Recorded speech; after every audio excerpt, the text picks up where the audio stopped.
En 1947, dans le haut désert de la base aérienne de Muroc en Californie, Northrop a dévoilé un appareil qui semblait venir d'un autre siècle. L'aile volante YB-49 n'avait ni fuselage ni empennage et ses 4 réacteurs étaient enfouis à l'intérieur même de l'aile. Elle promettait une plus grande autonomie, une traînée réduite et une capacité d'emport dont les bombardiers conventionnels ne pouvaient que rêver. Les pilotes d'essai la qualifiaient d'avion le plus aérodynamiquement pur jamais construit. Les chiffres étaient extraordinaires. Le pilotage était traître.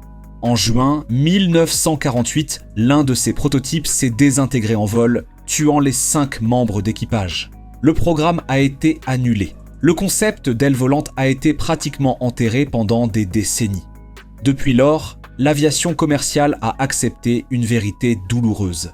La configuration tube et aile est devenue le modèle inamovible. Chaque avion de ligne depuis n'est qu'une variation sur le même thème. Un tube pressurisé, des ailes en flèche, des moteurs suspendus en dessous et un empennage à l'arrière.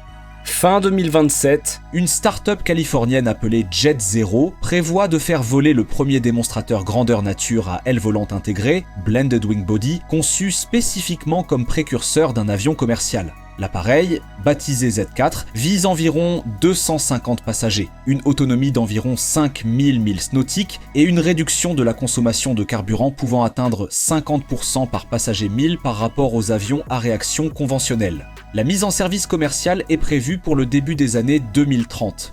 Mais voici ce qui n'a aucun sens. Jet Zero dispose d'environ $1 milliard de financement engagé.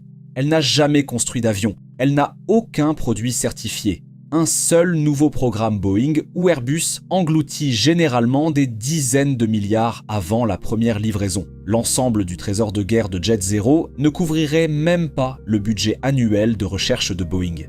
Pourtant, United Airlines, Alaska Airlines, Delta, Northrop Grumman, RTX et l'armée de l'air des États-Unis sont désormais tous liés financièrement ou stratégiquement à cette entreprise. Alors, comment une start-up dotée d'1 milliard de dollars peut-elle menacer toute une industrie ? Pour comprendre pourquoi Jet Zero parie son existence sur une forme que l'industrie a abandonnée il y a 70 ans, il faut d'abord comprendre pourquoi cette forme a été abandonnée.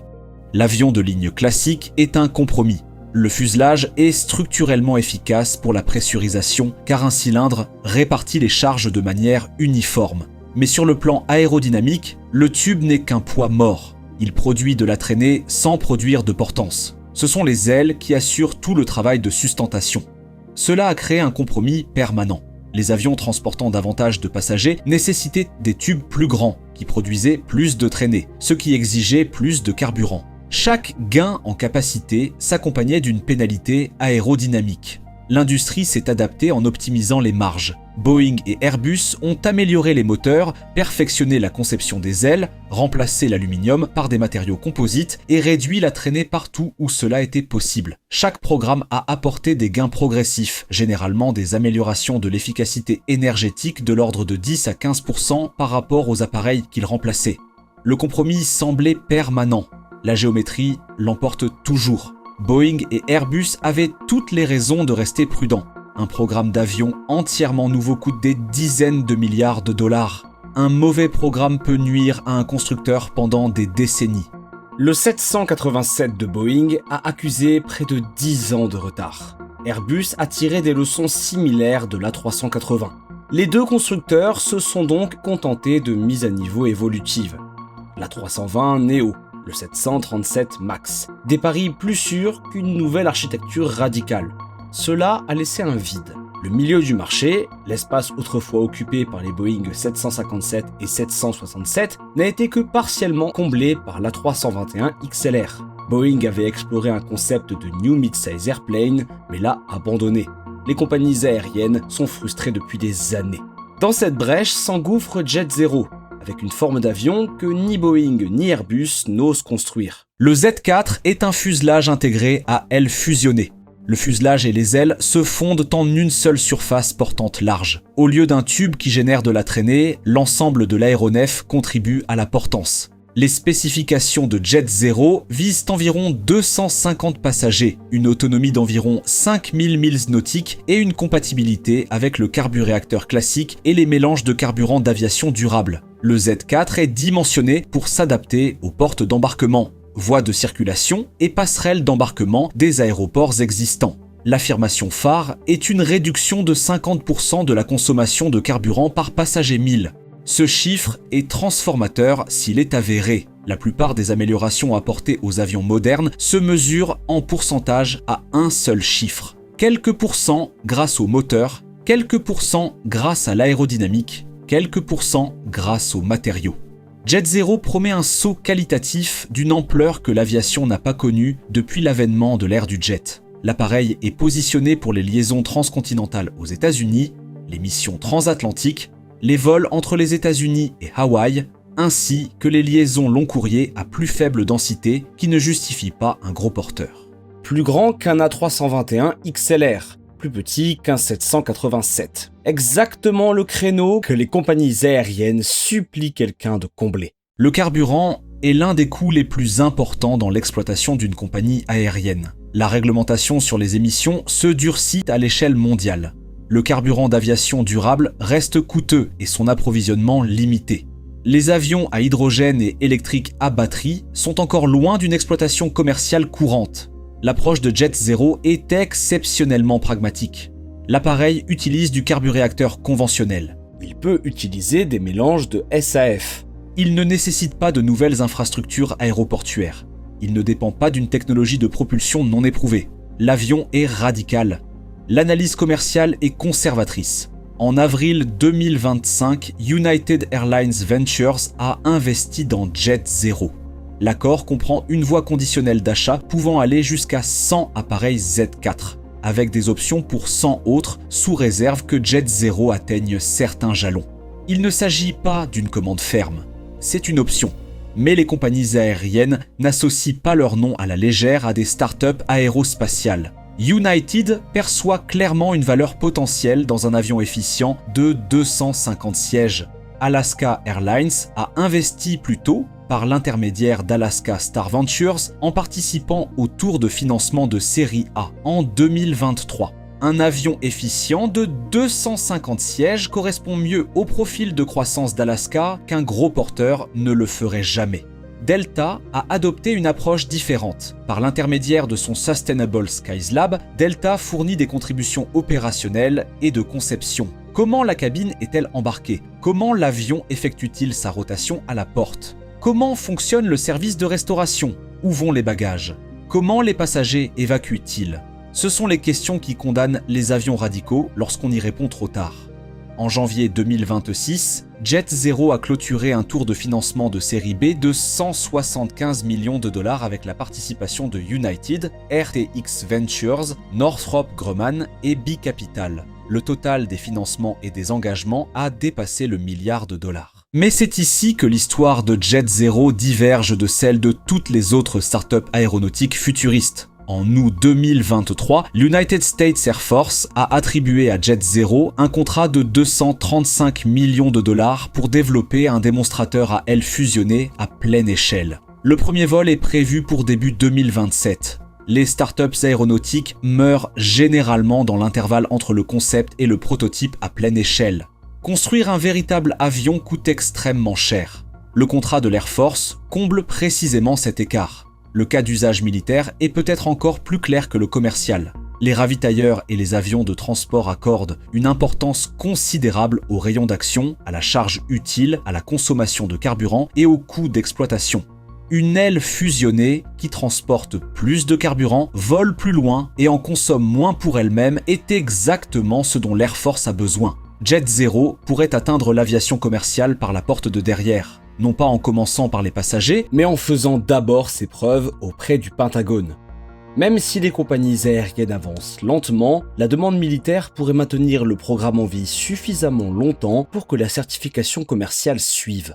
Mais il existe un problème enfoui dans les spécifications de Jet Zero dont l'entreprise parle rarement de manière proéminente. L'aile volante intégrée atteint son efficacité aérodynamique en croisant à des altitudes extrêmes, généralement au-dessus de 41 000 pieds.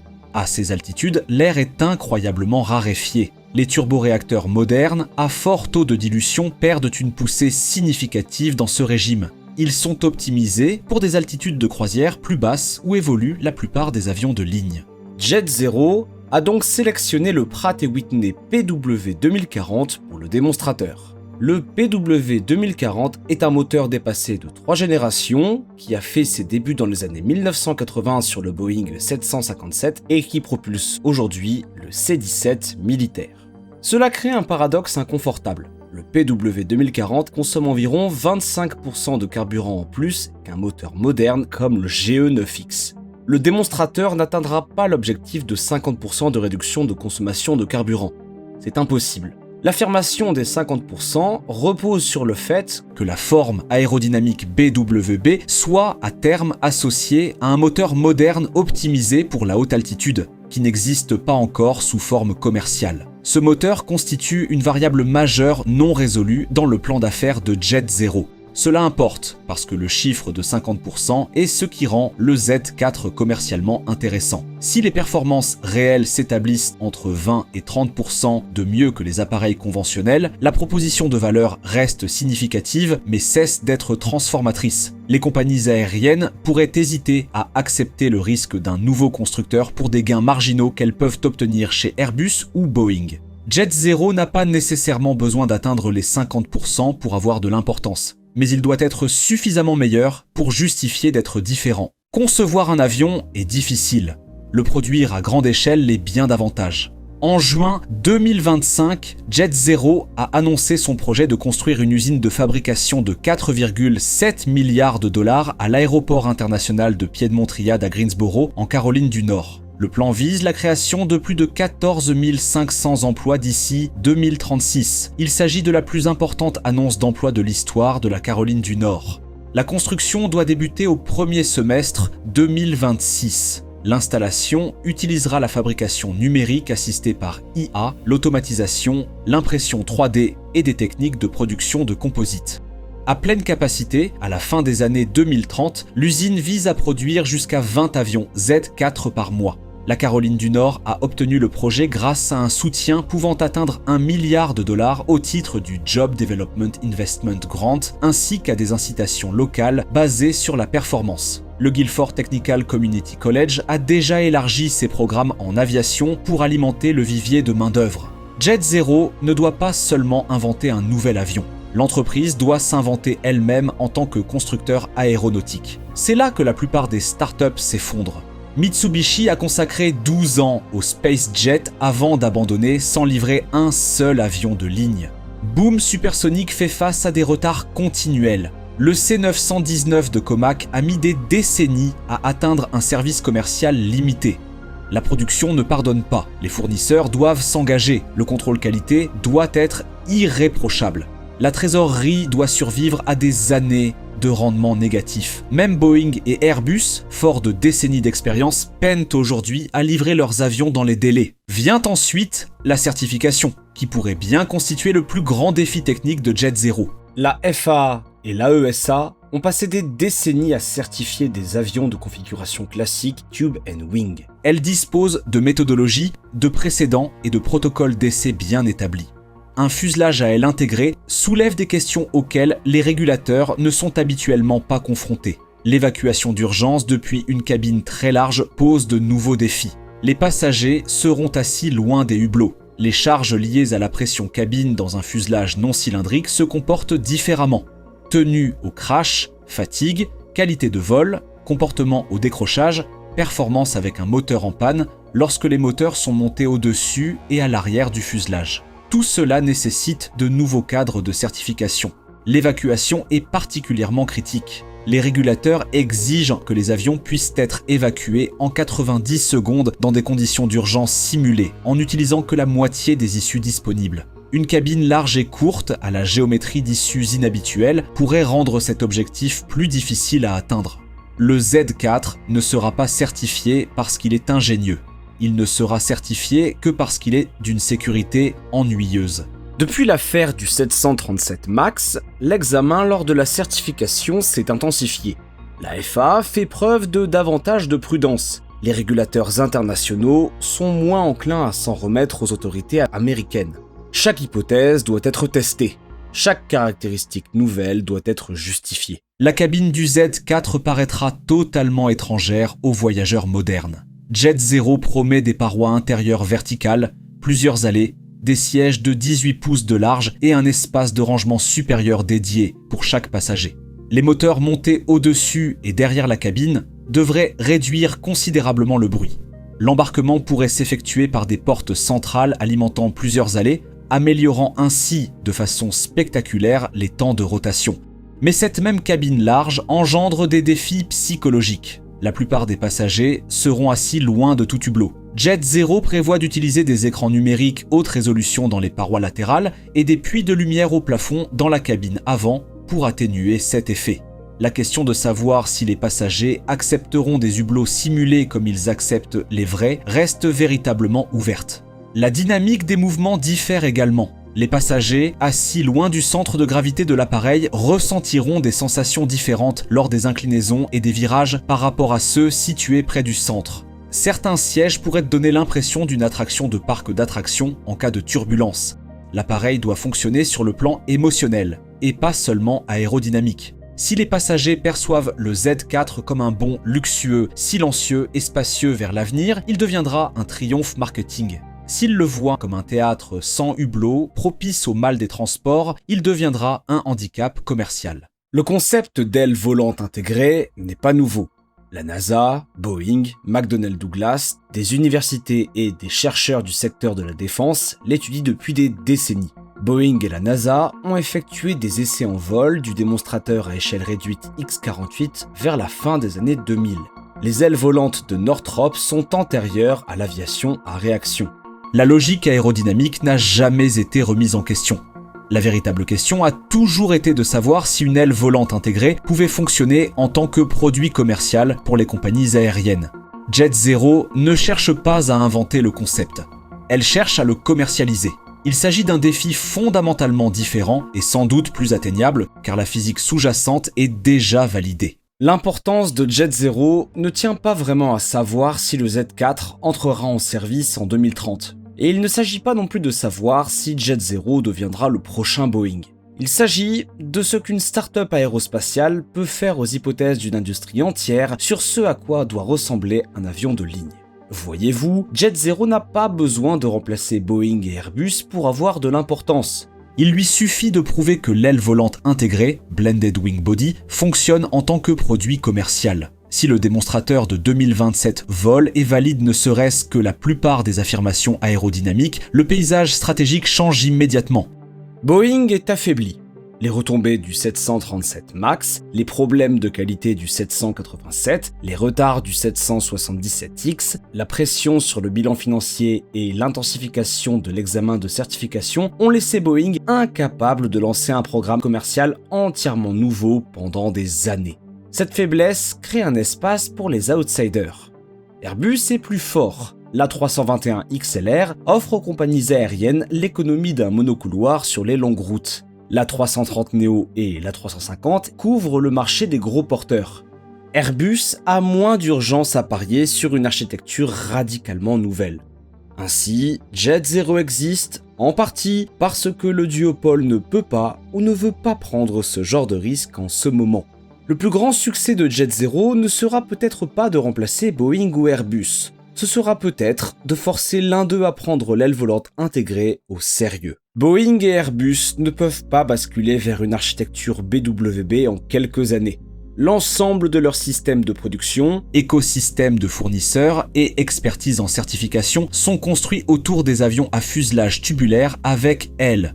Une nouvelle architecture exigerait de nouveaux outillages, de nouvelles usines, de nouvelles relations avec les fournisseurs et de nouveaux travaux de certification. Cela prendrait au minimum une décennie. Pendant ce temps, les compagnies aériennes s'engagent déjà avec Jet Zero. Le compte à rebours concurrentiel est lancé, même si la cellule elle-même est encore à des années de sa mise en service. Pourtant, chaque grand constructeur doit désormais tenir compte de ce que démontre Jet Zero. L'hypothèse selon laquelle le fuselage tubulaire avec aile serait la seule architecture commercialement viable n'est plus absolue. L'hypothèse selon laquelle les améliorations progressives suffiraient est soudainement vulnérable à un changement radical. La course à l'évaluation de concepts alternatifs de cellules s'accélère précisément parce que les acteurs historiques reconnaissent les implications concurrentielles. Lorsque ce démonstrateur décollera en 2027, il achèvera un parcours qui aura mis 80 ans à devenir possible. 1 milliard de dollars, une poignée de partenaires parmi les compagnies aériennes, un contrat avec le Pentagone et la preuve que parfois les changements les plus significatifs dans l'aviation ne nécessitent pas des centaines de milliards de dollars. Parfois, ils exigent de la conviction, une forme validée et la volonté de parier que le prochain grand avion de ligne ne sera pas un tube avec des ailes, il sera l'aile elle-même. La question n'est pas de savoir si une seule start-up peut changer la forme de l'aviation. La question, c'est de savoir si le reste de l'industrie y prête vraiment attention. Maintenant, avant de partir, l'algorithme YouTube pense que vous allez aimer cette vidéo ensuite. Alors pourquoi ne pas aller la voir ?